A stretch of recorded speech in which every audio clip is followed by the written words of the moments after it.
Minister for Finance, Paschal Donohoe, good morning. Good morning, Shane. Lots to get through, but I have to start with the airport because there's a screen in the corner there that has Sky News as one of its lead stories, Dublin Airport and the chaos at Dublin Airport. I think as you'll become Minister for Public Expenditure later this year, you'll be the chief shareholder at that point, I think I'm right in saying, in the DAA. It's a shambles, isn't it? What happened over this weekend has been unacceptable. Dublin Airport is normally a jewel in our crown when it comes to managing access and the transport of tens of millions of people in and out of our country each year. This weekend, it took a real step backwards, and we expect the management in DAA to quickly put in place plans that will make a big difference. It's incompetence on their part, isn't it?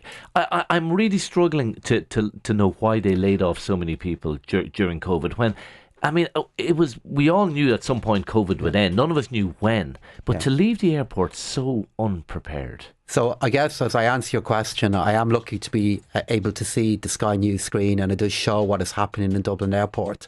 But the same programme is making reference to transport difficulties that are happening in the UK as well. Yeah, they are happening elsewhere. Airports all over the world encounter some difficulty in relation to the number of people travelling and staffing decisions that were made. All that being said, while on one hand it is understandable that during a period in which by and large our airports were empty or had a very low number of people in them, that airport management did make choices in relation to how many staff were there. Even though there was a wage subsidy scheme in place, which which actually finishes today. I mean, that was very generous. It was in place. It was put in place by yourself, I suppose, to protect those jobs. But the wage subsidy scheme did not cover all of the wages of any sector, and wasn't big enough, nor could it ever be big enough to compensate for. But Minister, we're not talking about some little small company here. The DAA is awash with cash. It has made a fortune over the last 10 years.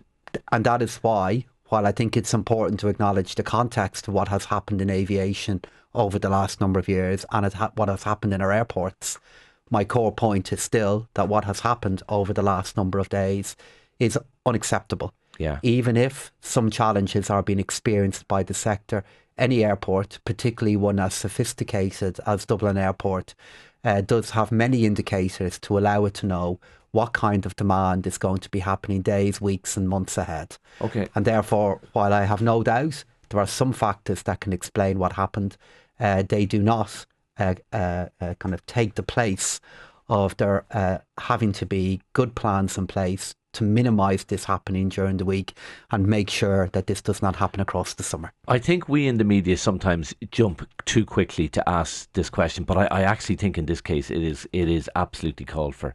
Do you have confidence in the management of Dublin Airport Authority? Yes, I do. And the reason why I have had is because of their success in managing Dublin Airport and the growth of Dublin Airport over many years. Yeah, that was kind of the easy bit though, wasn't it? I mean, it was shooting fish in a barrel. You couldn't but make money. The first big test that's come on, they've made a pig's ear of it. Well, I would look overall at the success of Dublin Airport of growing its infrastructure and aviation and growing routes into airports, particularly for countries of the scale of Ireland, is no mean achievement. But this is why what has happened over the last few days is so disappointing.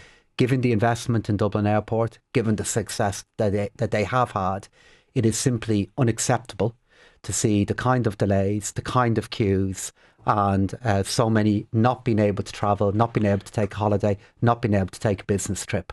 So while there are some factors that can explain it, nothing justifies it. And that is why in the days that are ahead, it has to be fixed. Just finally on this, I mean, there's the counter view, and was one expressed by the former Transport Minister Shane Ross a little bit earlier when he was in with us saying empire building is what's happened at Dublin Airport. They resisted the idea of a third terminal. There's a culture of complacency out there because of a lack of competition. There's surely some substance to that. Well, there is ample international competition to Dublin Airport, ample. And Shane was Minister for Transport. Shane was Minister for Transport. When I was flying out to Paris, on Saturday, there was no competition. There was only one airport I could go from. He had the opportunity to make a difference to those matters over a number of years. Well, I think his argument is he tried to, and there was huge resistance from DAA to this.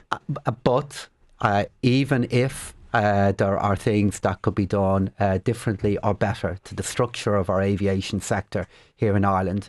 It is a sector that has served our country very well in recent years, but nothing can explain or justify what happened over the last number of days. It must, and the government expects that it will improve. Yellow card, not a red card for the management, is for that? now. Okay, for now.